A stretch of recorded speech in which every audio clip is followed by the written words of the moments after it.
Bueno, le damos gracias a Dios por estar esta mañana aquí, por poder compartir su palabra.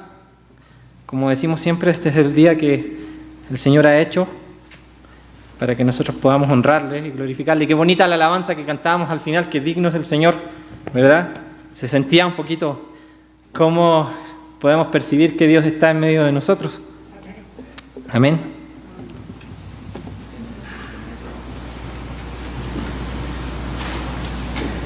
Bueno, vamos a hablar un poquito de desarrollando un ministerio efectivo en el contexto de la Gran Comisión, porque sabemos que una de las cosas a las cuales Dios nos ha llamado es a poder compartir la palabra en medio de la comunidad que Él nos ha puesto. Y yo le he puesto aquí desarrollando un ministerio efectivo, la Gran Comisión. Es muy importante que tengamos presente eso. Y quiero basar esta palabra ahí, como dice, en Romanos 15, del 44 al 33, para que si usted quiere ver, puede tener su Biblia abierta, porque vamos a ir avanzando ahí versículo por versículo. Nosotros estamos teniendo un estudio sobre el libro de Romanos. La verdad, el libro de Romanos es un libro increíble, impresionante, y yo estoy seguro que si una persona, una iglesia, se decide a sumergirse en este maravilloso libro, sin duda habrá una renovación espiritual, de fuerzas, mental y de todo tipo. Entonces, para las personas que no han tenido la oportunidad de asistir el día domingo en la mañana al estudio de Romanos, pues aquí vamos a tener como si fuera el estudio de Romanos que doy en la mañana, pero va a ser orientado al sermón que nos corresponde durante este día. Así que vamos a revisar aquí el capítulo 15 de Romanos. El capítulo 15 es como la postdata de Pablo cuando él está ya entregando sus saludos finales a la iglesia en Roma. Recordemos que el apóstol Pablo no conocía la iglesia de Roma, no había fundado la iglesia de Roma, pero sabía que era una iglesia de suma importancia. Y Pablo tenía en su mente una estrategia. Entonces, ¿Es el 24 al 33? 44 al 33. ¿No hay 44 en Romanos? Entonces me equivoqué, sí, es del 24, tienes razón. Sí. Ya estoy cambiando la palabra de Dios, mire, me va a caer un rayo aquí mismo. Sí, tiene razón, es del 24 al 33. Hay un error de dedo. Más bien creo que es del 14. Revisemos bien.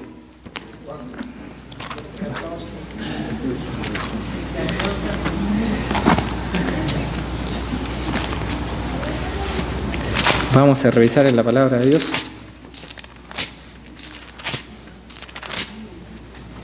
Romanos 15, Sí, es del 14. Ahí fue el error, en vez de 4 era 1. Error de dedo. Pero vemos una palabra muy importante. Hay una palabra clave en este capítulo. Las palabras claves en Romanos son soy ministro. El versículo 16 dice, Dios me ha dado la gracia de ser un ministro de Cristo Jesús. Y la otra palabra clave es servicio. Ministro y servicio. Y se usa unas 3 veces la palabra servicio. Dice, por lo tanto, el versículo 17, si usted ya tiene abierta su Biblia, por lo tanto, me glorío en Jesucristo por mi servicio a Dios. Estoy ahora camino a Jerusalén al servicio de los santos, versículo 25. Versículo 31, oren porque sea rescatado de los incrédulos y que mi servicio en Jerusalén pueda ser aceptado. Pablo está hablando de su ministerio y de su servicio para el Señor. Qué importante, 2 palabras importantes, ministerio y servicio. Son 2 palabras que están englobadas dentro de la Gran Comisión. Si nosotros como iglesia no estamos casados con estas palabras, la verdad es que va a ser muy poco lo que nosotros podamos hacer como iglesia. La iglesia no va a ser trascendente en una comunidad que necesita mucho la palabra de Dios. O sea, ministerio y servicio son 2 palabras muy importantes del apóstol Pablo. El apóstol Pablo tenía un doble ministerio. Él tenía un ministerio a los no creyentes y también tenía un ministerio a los judíos. Vamos a esperar que ahí aparezca el PowerPoint, pero era muy, muy importante este ministerio del apóstol Pablo. en relación a que él primeramente empieza con un auditorio judío, empieza predicando a los judíos y termina también un poquito enojándose y diciendo, pues ya no les voy a predicar a estos que ni siquiera quieren, no están comprometidos con la palabra de Dios. Entonces hay dos ministerios donde el apóstol Pablo está predicando. Vamos a ver.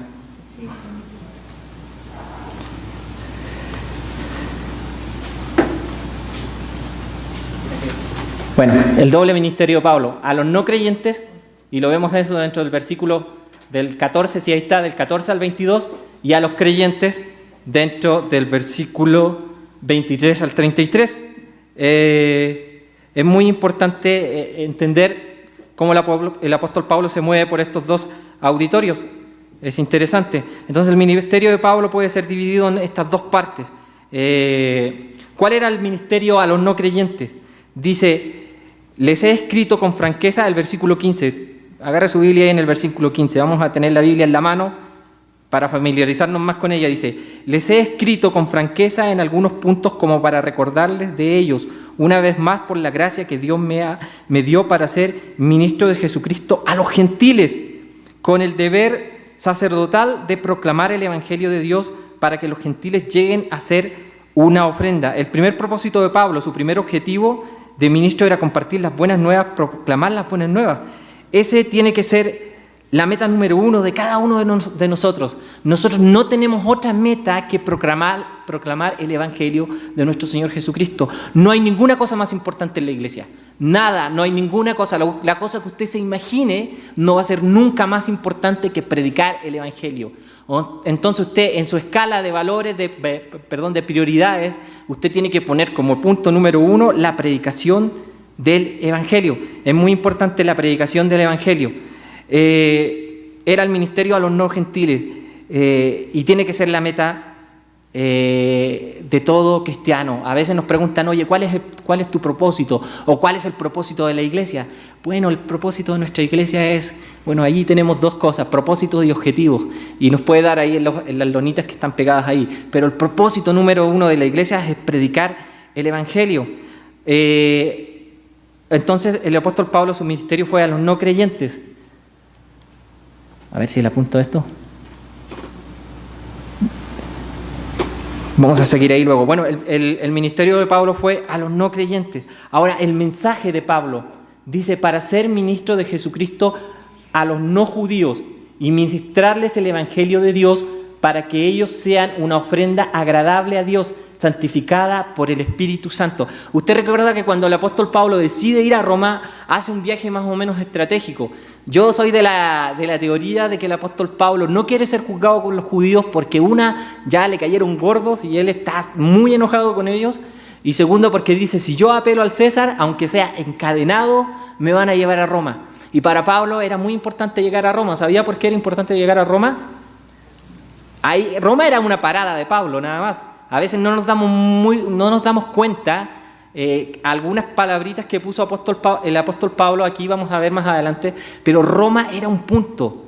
El apóstol Pablo dice en alguna parte de lo que vamos a ver hoy día que él no quiere edificar sobre fundamento ajeno. O sea, el apóstol Pablo dice, yo no quiero predicar la palabra donde ya ha sido anunciada para no edificar sobre fundamento ajeno. Pablo quería llegar a España, era muy importante para él. Pablo era un tipazo, era una persona, un genio, una persona que Dios escoge, que por linaje era judío, hebreo de hebreos, de la tribu de Benjamín, celoso, fariseo, perseguidor de la iglesia. Por linaje era una persona excepcional. No había nadie que pudiera entender el concepto veterotestamentario de la revelación de Dios más que Pablo en ese tiempo.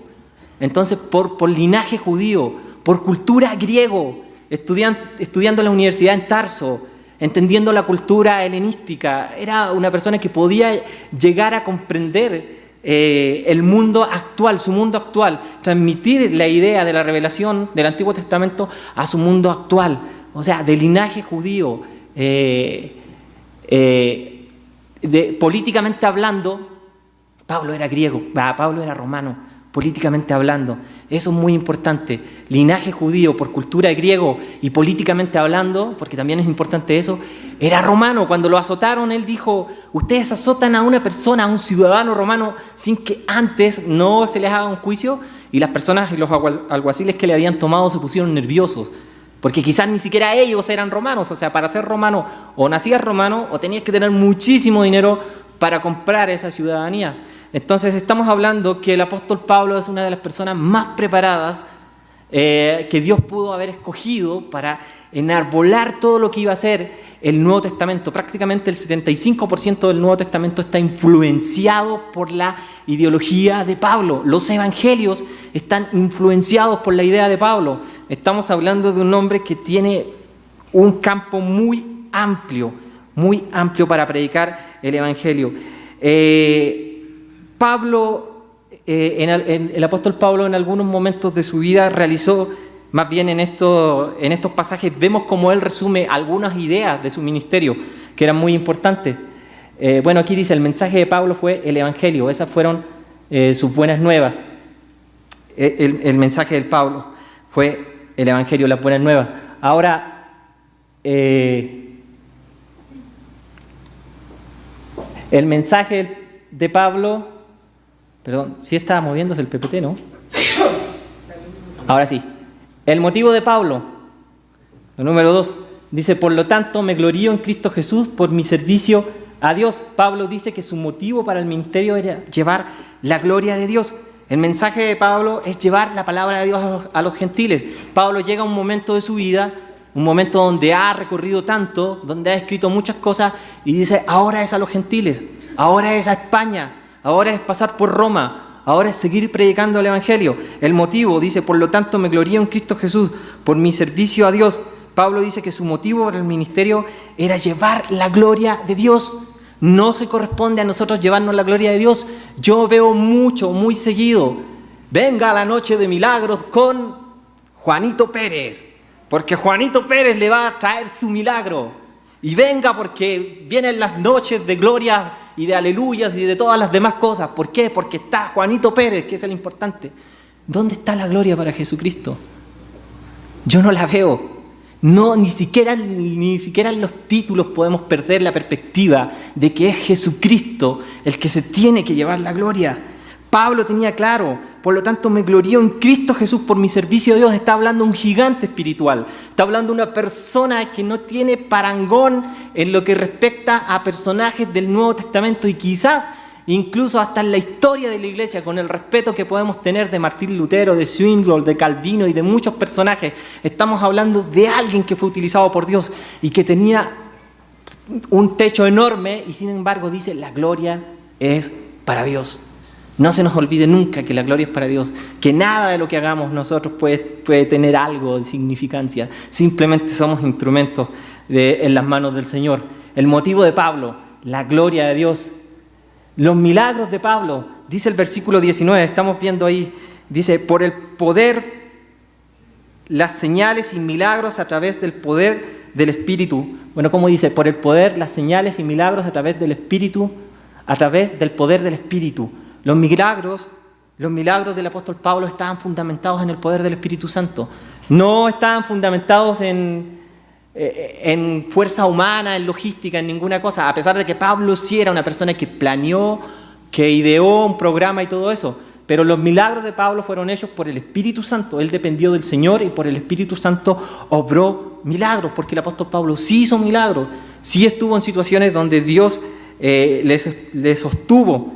Entonces, por el poder, las señales y milagros a través del poder del Espíritu. No hay ninguna cosa que pueda reemplazar al Espíritu Santo en la iglesia. Nosotros podemos depender de cualquier cosa en la iglesia, menos de la presencia del Señor. Cuando nosotros dependamos, no estemos dependiendo de la presencia del Señor, ahí se acabó. Cerramos las cortinas y decimos hasta pronto. Porque es el Espíritu Santo, es el que viene a nosotros. El Espíritu Santo es el que nos da poder. Dijo Jesús, yo enviaré a otro, dice un consolador. La verdad es que esa palabra no está muy certera en el contexto de griego, porque en el griego el paracleto tiene un significado más de abogado y auxiliador. en el contexto greco-romano, en la literatura, en los documentos literarios de la época, la palabra paracleto se utilizaba mucho más para hablar de un auxiliador y de un abogado, de alguien que te viene a ayudar, de alguien que te viene a defender. Ese es el Espíritu Santo, el que nos viene a ayudar, el que nos viene a defender. Claro, nos consuela también, pero quizás el término de consuelo nace más de un contexto en que las cartas juaninas tienen una connotación de consuelo hacia el pueblo de Dios por la partida de Jesucristo. Pero verdaderamente yo me atrevería a decir y a utilizar más la palabra: yo les enviaré un auxiliador, un abogado, alguien que les va a ayudar. Los milagros de Pablo estaban fundamentados en el poder del Espíritu Santo, eso es muy importante. Su área de ministerio, el área de ministerio de Pablo, dice 19b, así que desde Jerusalén y por todo el camino hasta Iliria he proclamado el Evangelio de Cristo. ¿Qué podemos decir ante eso? Iliria es en nuestros días Albania, su ministerio fue a los Mediterráneos, desde Jerusalén hasta Turquía, sobre Grecia, hasta la península de Albania. Esa fue su área de ministerio. Pablo definió un área de ministerio. Pablo dijo, empezó a ver. Él no fundó iglesias porque se le ocurrió en diferentes lados. Pablo era un pastor. Pablo era un apóstol, una persona que va predicando el Evangelio.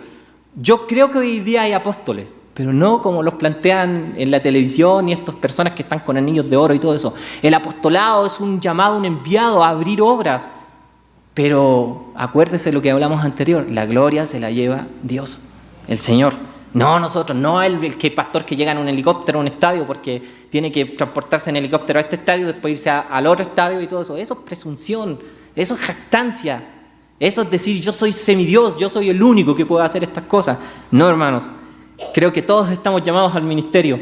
El área de ministerio de Pablo era proclamar el Evangelio en lugares donde no se había predicado, y él tenía un diseño y un plan. Así que es muy importante no perder de perspectiva esto. Seguimos analizando este texto de Pablo. El método de Pablo fue así como me esforcé, y esto es lo que le decía, a predicar el Evangelio no donde Cristo ya hubiese sido anunciado, para no edificar sobre fundamento ajeno.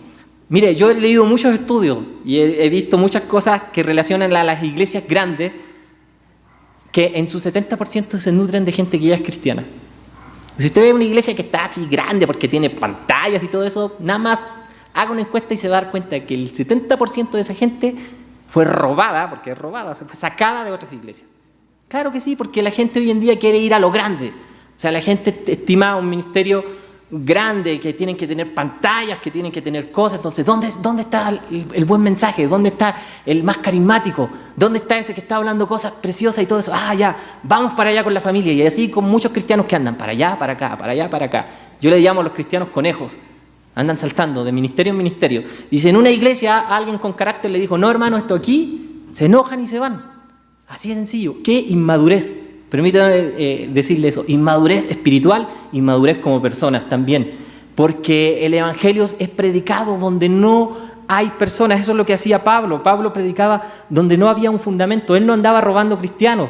Pablo fue un pionero y su método fue iniciar nuevas iglesias. Pablo fue un plantador de iglesias, no quería edificar sobre fundamento de otras personas.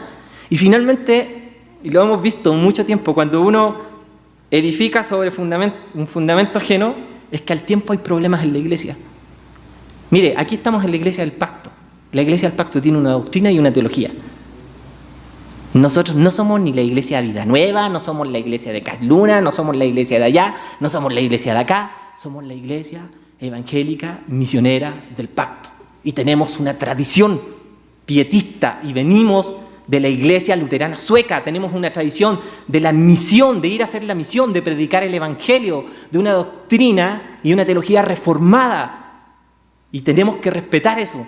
Y yo siempre digo y he dicho, hay muchas iglesias donde hay personas que pueden sentirse mucho más cómodas, porque eso es lo esencial, sentirse cómodo donde uno está sirviendo al Señor. Entonces, nuestra iglesia del pacto también está comprometida con plantar iglesias, es uno de nuestros objetivos.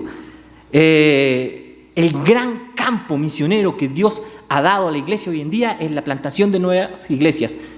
Y como dijo Bill, no me acuerdo el apellido del pastor de Willow Creek, dice, la esperanza del mundo está en la iglesia local. La esperanza del mundo está en la iglesia local, la de la localidad. Esta es la iglesia local, porque responde a las necesidades locales, de un radio, ¿de cuánto? ¿De 3, de 4 kilómetros? No sé. Pero esta es la iglesia local, donde Dios nos ha puesto para trabajar, donde Dios nos ha llamado. Es la iglesia del pacto. No es otra iglesia, no es una iglesia pentecostal, no es una iglesia presbiteriana, no somos luteranos, no somos anglicanos, somos de la iglesia del pacto. Eso tenemos que tenerlo muy, pero muy claro a la hora de seguir caminando en la iglesia. Yo se los digo con mucho amor, queridos hermanos, pero es así. El método de Pablo fue ir donde no había sido predicado el evangelio. A veces tenemos tan poco tino para hacer la obra de Dios y queremos a fuerza hacer la obra de Dios con gente que ya es cristiana. Nosotros no podemos predicarle a gente cristiana. Nosotros tenemos que enfocar y decir, a ver, ¿cómo podemos llegar a la gente que no es cristiana? Y llegar con amor, hermanos. No llegar regañando, no prediquemos el evangelio de la negación. Eso es malo, eso es negativo, eso no lo puedes hacer. La gente huye a eso. Jesucristo no hizo eso, Jesucristo se acomodó. Jesucristo se subió a una barca. Imagina que trajéramos una barca aquí y la pusiéramos acá. O que un día dijera, oye, como estamos en un mundial, voy a poner un arco de fútbol aquí arriba. La gente se escandalizaría, diría, ay, ¿pero por qué están haciendo eso? Jesús se subió en una barca. Jesús rompió con toda la religiosidad. Jesús dijo, es más importante llegar a la gente que la estructura que nosotros podamos tener. Eso es más importante. No nos quedemos enfrascados en cosas que no tienen que ver con el evangelio del Señor. ¿Sabe qué? Yo compartía el día viernes con los chavos del Café de la Fe y ayer, el día sábado, también con otro grupo de estudio bíblico de jóvenes. Yo les decía, miren, es mi pensamiento y es mi responsabilidad, y lo digo bajo mi responsabilidad. Y amo la iglesia, y creo que la iglesia es el cuerpo de Cristo y que Cristo la instituyó, pero en mi corazón me dice que no es lo que Jesús quiere que hagamos. Yo leo la palabra de Dios, leo la Biblia, leo los evangelios, leo el Sermón del Monte, y después me miro y veo lo que hago los domingos y digo, Jesús, yo sé que tú no quieres que haga esto. Yo sé que tú quieres que la verdad predique el evangelio de una manera en que lo lleve en la práctica, que esté con las personas, pero nos hemos centrado tanto en hacer algo tan estructurado que ni siquiera lo disfrutamos. Le pasó al pueblo de Israel, pusieron reglas, y después ¿qué les pasó? Estaban atorados con sus propias reglas, no podían hacer nada, y empezaron a simplificar sus reglas, empezaron a hacer la oración, el Shema Israel, Adonai Eloheinu. Era una oración larga que tenían que hacer, era un pasaje del Deuteronomio y tenían que recitarlo en algún momento del día. Y llegó un momento que era una carga demasiado pesada, dijeron, pues hagámosla cortita, hagamos la oración express. La achicamos y la hacemos así cortita y listo. Ahí vas caminando, tiras tu mantita, te hincas, haces la oración y sigue. Ya perdió el sentido. Y yo siento que eso nos pasa cuando oramos por los alimentos. Cuando creo que a veces nos pasa que realmente no estamos dando gracias. Así de corazón. Quizás a lo mejor una vez a la semana, una vez al mes, pero generalmente es la oración así. Entonces Pablo nos motiva, la imagen de Pablo a mí me motiva a desarrollar un ministerio efectivo. Por ahí leí un artículo de un pastor que dice, no sea original, sea efectivo. Como diciéndome, oye, no sacas nada con ser tan original. La idea es ser efectivo, la idea es verdaderamente que las cosas funcionen, ser práctico. ¿Cómo puedo tener un ministerio efectivo? ¿Cómo puedo tener un ministerio efectivo? Estudiando la vida de Pablo, vamos a ver igual, rápidamente, como vimos estos puntos, 6 principios de un ministerio efectivo. Y vamos a partir nuevamente viendo otros versículos, también desde el versículo 14. Pero ¿cómo? ¿Cómo podemos tener un ministerio efectivo? Bueno, un ministerio efectivo está basado en la gracia de Dios. Ya lo dijimos, Pablo le daba la gloria de Dios, pero un ministerio, si nosotros queremos hacer la obra de Dios, un ministerio efectivo está basado en la gracia de Dios, pero les he escrito con toda franqueza, como para hacerles recordar por la gracia que Dios me ha dado. Ese es el fundamento. Un ministerio efectivo está basado en la gracia. Pablo dice, mi ministerio me fue otorgado por Dios, por gracia. Es la gracia de Dios. Es el perdón y la redención de Dios lo que nos presenta el punto central para transmitir el evangelio. No es mi iglesia, no es mi sabiduría, no es lo que yo sé, no es porque conozco la Biblia en el griego, en el hebreo, no. Es la gracia del Señor. Un ministerio efectivo está basado en la gracia de Dios. Las personas a veces ponen muchas excusas para acercarse a Dios. Tengo muchas faltas, dice, para que Dios me use. todavía tengo que crecer, nunca podría tener un ministerio, todavía soy pecador. Bueno, yo soy pecador, pero creo que un ministerio efectivo está basado en la gracia de Dios, no necesariamente en mis debilidades o mis aptitudes. El ministerio se basa en la gracia. Yo no merecí ser llamado a ser pastor, no lo merecí. A los 25 años el Señor tuvo misericordia y me salvó de la muerte, pero yo estoy seguro que yo no merecí ser llamado a un ministerio ni ser cristiano.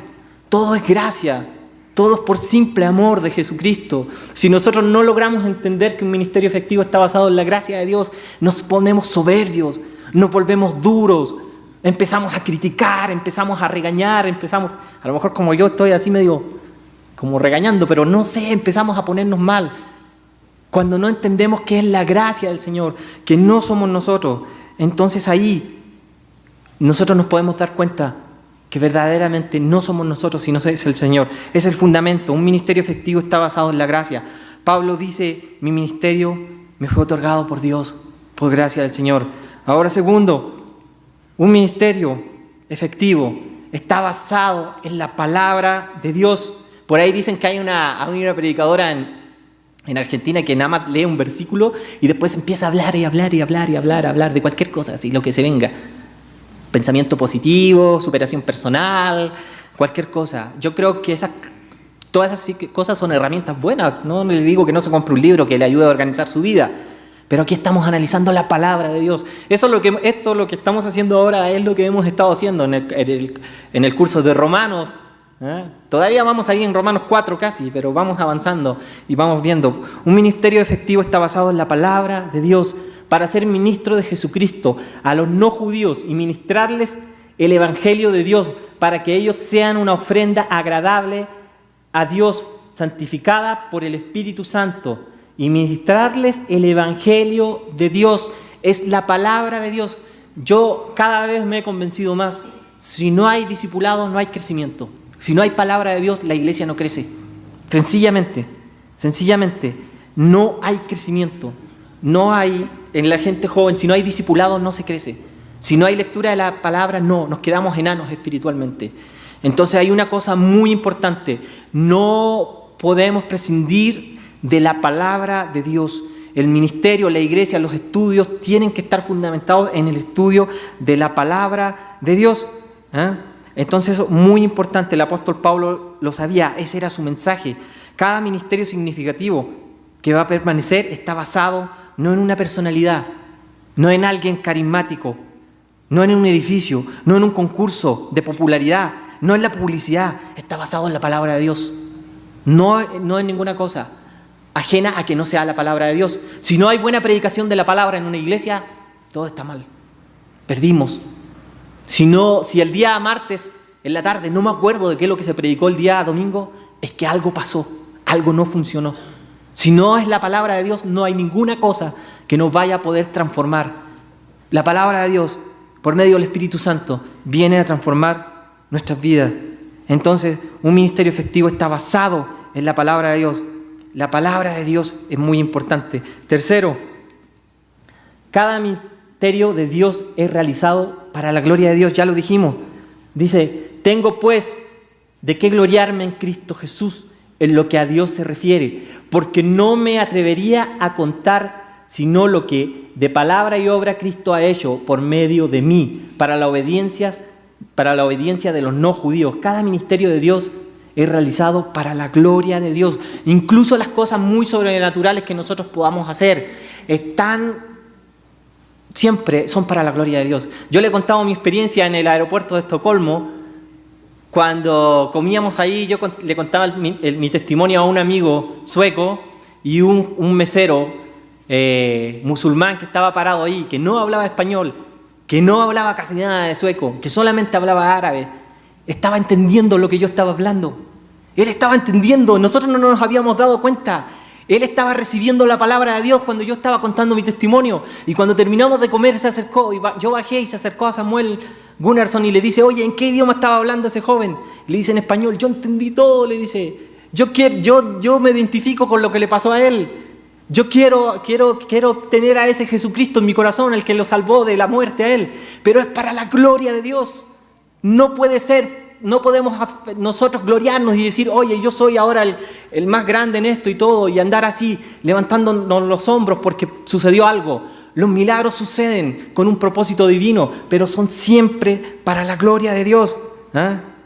Quizás algunos pueden pensar que Pablo tenía un problema de ego, porque sí, Pablo era un poquito, su personalidad era un poquito chocante, y yo siempre digo, por eso lo querían matar, apedrear y apalear, y lo querían perseguir por todas partes, porque tampoco era una persona que iba así con sutileza, así como a hablar las cosas así tranquilito, sino que era una persona muy, muy frontal. Pero él decía, sigan mi ejemplo, decía, pero como yo sigo a Jesucristo, sigan mi ejemplo, como yo sigo a Cristo. Dice, él también decía, sé que no soy perfecto, pero por lo menos estoy haciendo un esfuerzo. Entonces, sigo a Cristo. Pero también él dijo, de los pecadores, levantó la mano y dice, yo soy el primero, si es solamente por la gracia del Señor. Él podía decir, sígueme, como yo sigo a Cristo. Y también podía decir, pero yo soy el mayor de los pecadores. En pocas palabras, el apóstol Pablo está diciendo, imítame a mí como yo estoy siguiendo a Cristo, pero no me imites a mí, no imites lo que yo hago. Entonces eso es lo que nosotros también tenemos que decir, hermanos, imitémonos como seguimos a Cristo, imitémonos las cosas buenas, pero las malas no, las malas dejémoslas ahí. Entonces cada ministerio de Dios es realizado para la gloria de Dios. Pensemos en eso y vamos a seguir siendo fieles a la gran comisión. Un ministerio efectivo es realizado en el poder de Dios y no en ingenuidad y técnica humana, y esto mediante poderosas señales y prodigios en el poder del Espíritu de Dios, de tal manera que desde Jerusalén y por los alrededores hasta Ilírico, todo lo he llenado del Evangelio de Cristo. Un ministerio efectivo realizado en el poder de Dios y no en ingenuidad y técnica humana. El Señor no necesita de nuestro profesionalismo. El Señor no necesita de mi destreza en el bajo, en la guitarra. Dios no necesita eso. No, los que necesitamos de Dios somos nosotros. Somos nosotros. No, Dios no necesita de nosotros. Nosotros lo hacemos porque le amamos. Y nosotros lo hacemos porque es necesario darle honra y gloria al Señor. Pero un ministerio efectivo realizado en el poder de Dios. ¿Cómo se sabe si Dios realmente está obrando? ¿Cómo sabemos que Dios está obrando en una iglesia o en la vida de unas personas?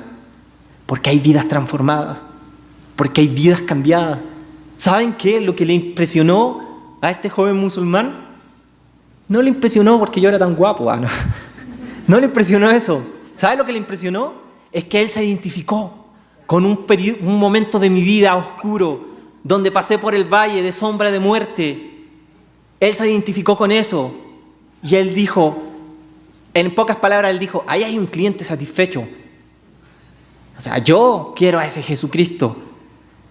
Cuando sabemos que Dios está obrando, es porque hay vidas transformadas. Es la forma de cómo darse cuenta de que Dios está obrando. La vida de las personas están siendo cambiadas, los matrimonios están siendo restituidos, los hermanos se están reconciliando, ya no hay odio en la iglesia, no hay chisme, no hay conventilleo, no hay palabras malas, hay colaboración y la gente está metida y concentrada en la obra de Dios.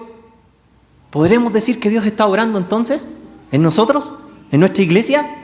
Cuando hay divisiones, cuando hay murmuraciones, cuando hay gente que no está haciendo la obra de Dios, que simplemente está haciendo contrario, cuidado. Yo estoy seguro que a veces somos los mejores obreros del diablo. Suena chistoso, pero a veces sí somos tropezaderos. Y yo lo digo con totalmente responsabilidad porque yo sí lo he sido, a veces sí. Dice la palabra de Dios, yo soy la vid, ustedes las ramas, si alguien permanece en mí y yo en él, este lleva mucho fruto, porque separados de mí nada pueden hacer. No podemos hacer nada separados del Señor. La marca de que Dios está haciendo algo y está obrando es que hay testimonios de vidas transformadas. Yo robaba, ya no robo. Yo era delincuente, ya no soy delincuente. Yo era borracho, ya no soy borracho. Yo maltrataba a mi esposa, ya no la maltrato. Todas esas cosas son marcas verdaderamente de que Dios está obrando, de que el ministerio se está moviendo. Seamos autocríticos, hermanos, analicemos nuestro contexto también. 5. Un ministerio efectivo es planeado de acuerdo al propósito de Dios. Dice Pablo: fue así como me esforcé en predicar el Evangelio, no donde Cristo ya hubiese sido anunciado, para no edificar sobre fundamento ajeno. O sea, un ministerio efectivo es planeado de acuerdo al propósito de Dios. ¿Y cuál es el propósito de Dios? Que vayamos y prediquemos el Evangelio a todas las naciones. Dice, vayan y prediquen el Evangelio a todas las naciones. En eso los tenemos que concentrar. Yo hoy en día muchas veces veo tantos sermones escatológicos y tanta expectativa de la guerra, de que ahora Felipe, el nuevo rey de España, es el anticristo, y ay Señor, ¿por qué tanta cosa y tanta tontera? ¿Sabe por qué le digo? Porque se vale estudiar el Apocalipsis y todo eso, pero ya han salido muchos anticristos, muchísimos. Hitler, que el otro, que aquí, que allá. Y fíjese que cuando los discípulos le preguntaron a Jesús sobre los tiempos del fin, Jesús no les contestó. Cuando en Hechos, creo que es Hechos 1, 6, 5 por ahí, dice, ¿cuándo restaurarás el reino de Israel? ¿Cuándo vas a volver? ¿Cuándo vas a venir? Y Jesús le dice muy categóricamente a sus discípulos, no les corresponde a ustedes saber los tiempos ni las sazones, nada. No se preocupen por el fin, no estén preocupándose por eso. Ellos le están preguntando por el fin y Jesús le habla sobre evangelización y les dice, pero recibiréis poder cuando haya venido sobre vosotros el Espíritu Santo y me seréis testigos en Jerusalén, en Judea, en Samaria y hasta lo último de la tierra. Los discípulos preguntaron por el fin, Jesús les responde con evangelización. Hoy en día esa expectativa de querer meterse en un tema que nosotros sabemos cuál va a ser el final. Jesús vendrá por su iglesia, nos llevará y Jesús vencerá. Jesús ya venció en la cruz. Además, es muy claro, hay una especie de texto bíblico donde nos plantea como un reloj en el tiempo y dice, y será predicado el evangelio del reino para testimonio a todas las naciones y recién ahí vendrá el fin. Mire, si nosotros hacemos un análisis de ese texto nos vamos a dar cuenta que Jesús no está hablando de naciones como países que tienen fronteras políticas como el día de hoy, sino que Jesús está utilizando la palabra etnos, que es etnia, y una etnia es un grupo que tiene una lengua y una escritura y una cultura. O sea, lo que está diciendo Jesucristo dice, se va a predicar el evangelio a todas las etnias y recién ahí vendrá el fin. Eso significa que hoy en día se tiene que predicar el evangelio a todas las etnias del mundo, porque Jesús no quiere que nadie se pierda y quiere darle una oportunidad a todos. Que no le tengamos por tardanza, sino que Él no quiere que nadie se pierda. Entonces se tiene que predicar a todos ellos. Nada más, hay como unos 7.000 idiomas que no tienen Biblias. Y para traducir una Biblia, por lo menos se pueden demorar unos 50 años en todo el proceso. Y se necesita dinero. Entonces no alardeemos con que Dios nos reveló y nos dijo que ya viene el fin y que que el anticristo y que aquí, que allá. Cuando los discípulos preguntaron sobre eso, el Señor les habló de evangelización. Un ministerio efectivo es realizado un ministerio efectivo es planeado de acuerdo al propósito de Dios, y el propósito de Dios es evangelizar, no a personas que ya son cristianas, a los que no son cristianos. Sigue diciendo aquí, sino como está escrito, a aquellos a quienes nunca les fue anunciado acerca de Él verán, y los que nunca han oído de Él entenderán. Por esto muchas veces no me ha sido posible ir a visitarlo, pero como no me queda más tarea pendiente en estas regiones y como desde hace muchos años deseo ir a verlos, iré a visitarlos ahora que vaya a España. Ahí estaba la clave del apóstol Pablo, España. O sea, un ministerio efectivo es planeado de acuerdo a los propósitos de Dios. El apóstol Pablo no quería ir a fundar una iglesia en Roma porque ya sabía que había una. Él quería ir a España. Dice, espero verlos cuando pase por allá. Cuando pase por allá. O sea, el apóstol Pablo no quería quedarse en Roma. Su meta era propagar el evangelio por todo el mundo y España era el lugar estratégico que tenía en su mente. Y dice que me ayuden a continuar con mi viaje luego de haber disfrutado de su compañía. El apóstol Pablo está escribiendo una iglesia que no conoce, que no la fundó, pero que ha oído de su fama, que era una iglesia de fama mundial.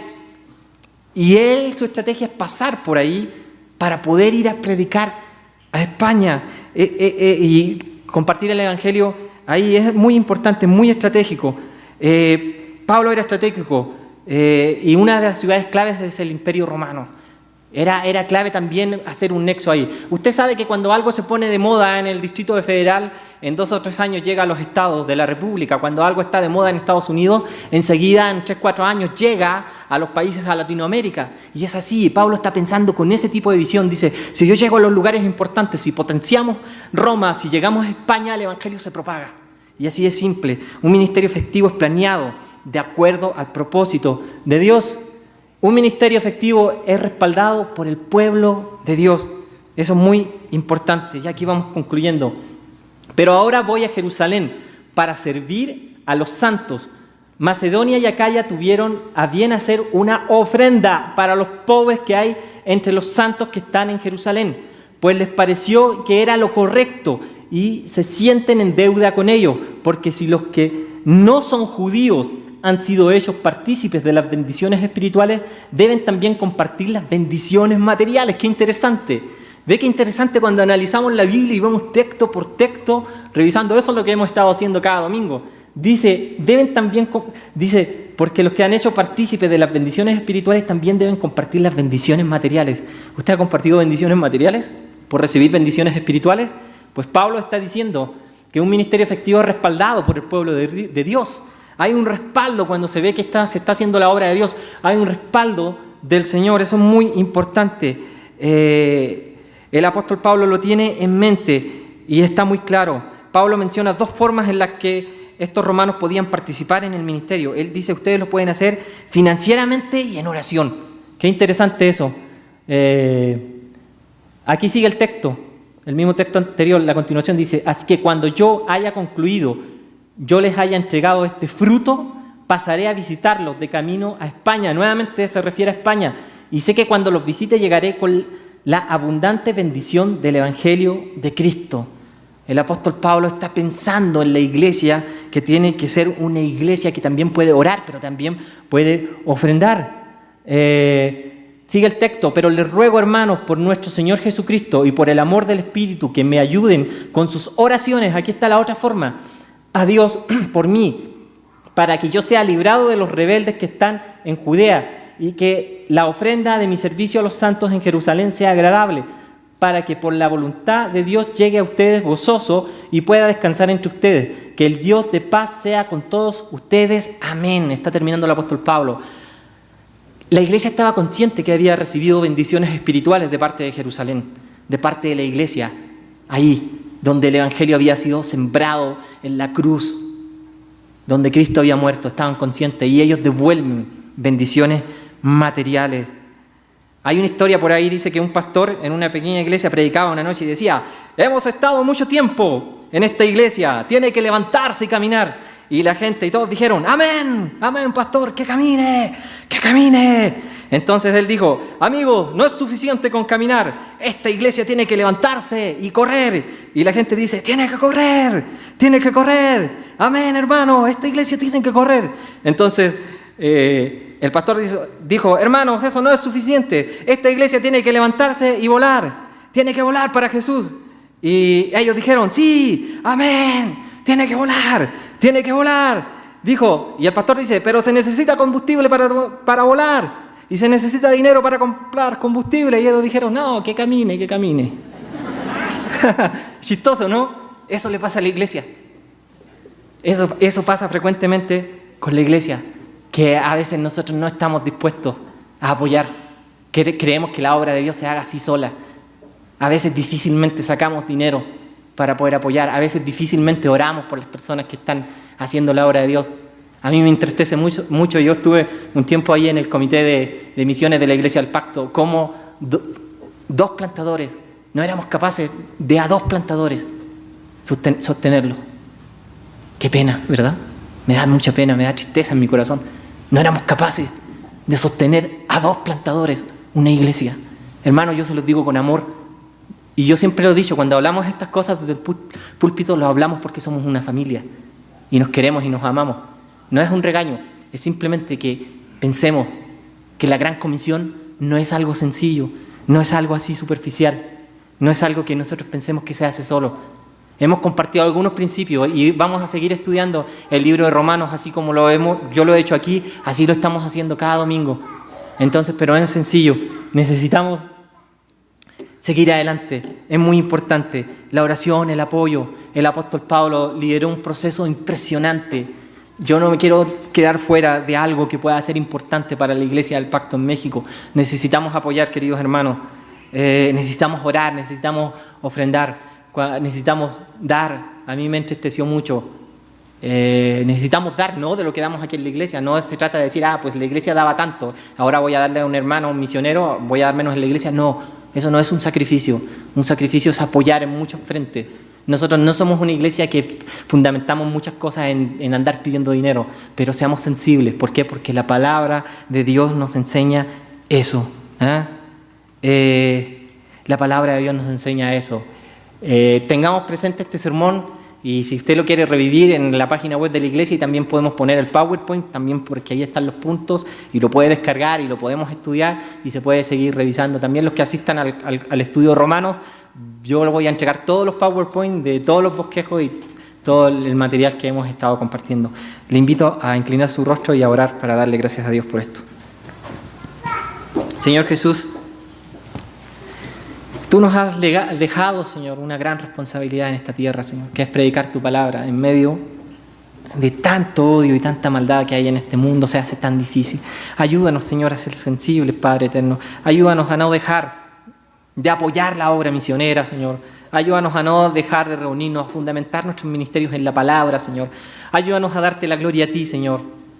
Señor, un día nos vas a llamar a tu presencia, Señor. Puede ser hoy, en la noche, mañana.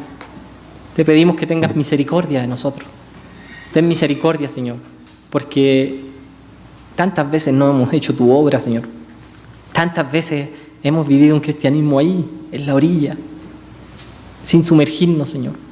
Tantas veces, Señor, hemos dicho, ahora sí me voy a involucrar, ahora sí voy a estudiar la Biblia, ahora sí voy a dar. Y pasan los días, meses, años, Señor. Ayúdanos, Señor, a dar esos pasos de fe, como los que dio el apóstol Pablo. Ayúdanos, Padre, ten misericordia de nosotros y bendice a nuestra iglesia, El Dorado, Señor, y bendice la obra que se está realizando aquí. En el nombre de Jesucristo. Amén. Amén. Que Dios les bendiga, hermano.